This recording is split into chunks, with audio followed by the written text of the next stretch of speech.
Mengkudu dukung Indonesia menuju net zero carbon 2050. Hai Sobat Hijau, Assalamualaikum warahmatullahi wabarakatuh. Kak Ni kan pergi sholat isya, pulangnya mampir ke Paman Dudu. Perkenalkan, nama saya Aisyah dengan proyek budidaya mengkudu. Saya finalis Putri Lingkungan Hidup tahun 2023 dari SDN Jemur Wonosari 1 Surabaya dengan nomor peserta 124. Saya mempunyai proyek yang berjudul pemanfaatan lahan adopsi menjadi taman budidaya Hutara Mengkudu. Teman-teman tahu tidak apa sih Hutara Mengkudu itu? Hutara Mengkudu itu adalah hutan raya Mengkudu. Untuk aksi nyata yang sudah saya lakukan adalah yang pertama, saya menyiapkan lahan adopsi dengan cara membersihkan geragal dan sampah organik yang ada di lahan adopsi tersebut.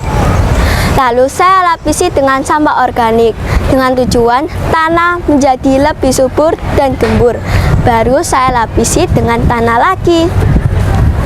Setelah itu barulah saya mulai melakukan proses penanaman. Untuk tanaman yang pertama kali saya tanam adalah indukan mengkudu. Halo guys! Tahu gak? Sekarang cuma dengan satu jari, semua urusan listrik langsung beres, res. Ini dia, PLN Mobile. Kalau cuma gangguan aja sih, nggak usah panik. Tinggal tap menu pengaduan, cus petugas PLN-nya langsung datang. Atau mau isi token. Yang asiknya lagi nih guys, sekarang isi token listriknya bisa dari 5.000 doang loh. Cuma PLN Mobile yang bisa pasang listrik baru, atau mau ubah daya, atau cek hitungan listrik. Nah, buat kamu yang pengen internetan anti lelet dan kuotanya nggak habis-habis, ya internet di PLN Mobile lah. Asiknya lagi nih guys, kamu sekaligus juga bisa nikmatin layanan TV kabelnya. Atau mau dapetin hadiah menarik setiap bulan, kirim kode referral sebanyak-banyaknya, hadiahnya banyak banget.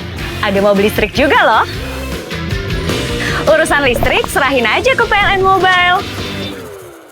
Kenapa ya saya memilih indukan mengkudu?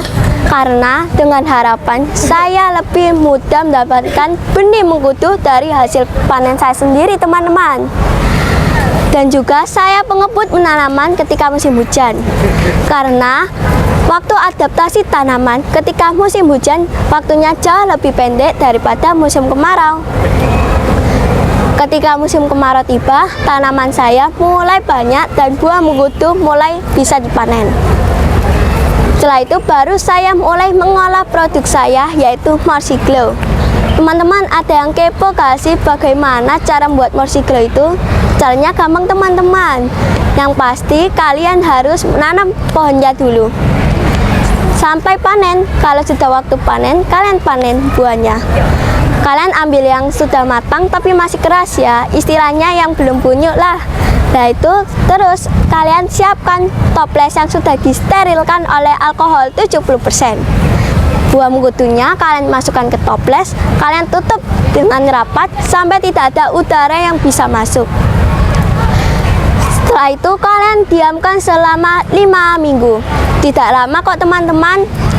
Oh ya, sebelum produk saya ini lahir, saya melakukan penelitian terlebih dahulu dengan mengikuti lomba LPPS atau Lomba Peneliti Pelajar Surabaya.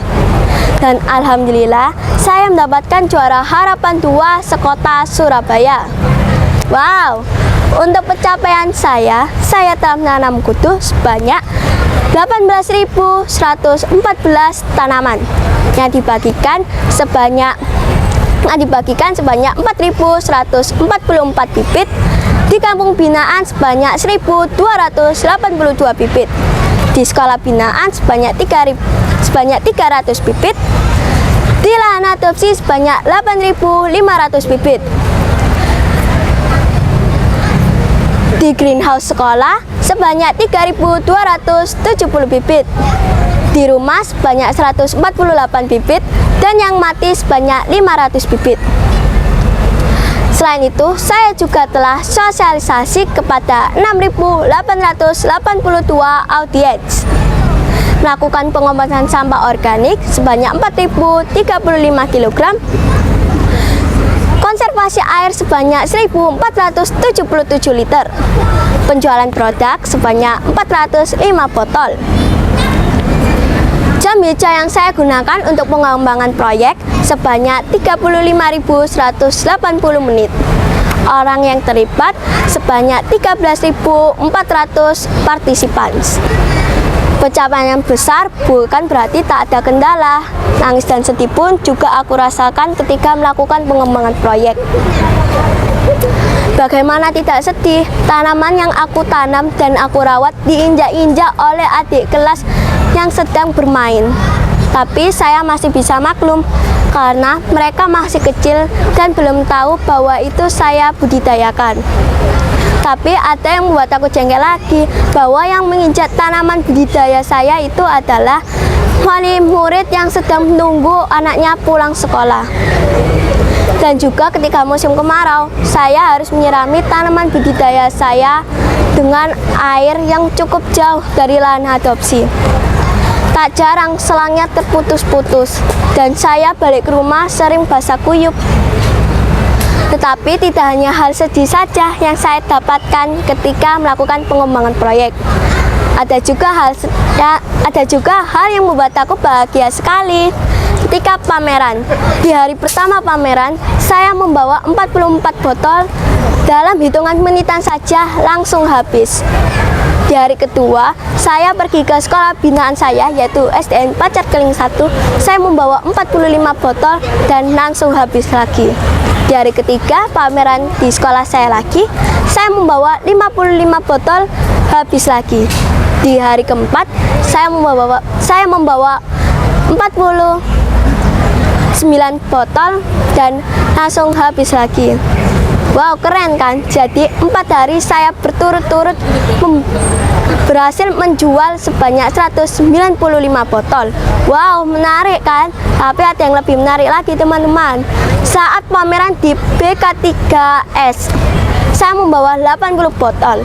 Saat pameran belum selesai, produk saya langsung habis, bahkan sampai kekurangan.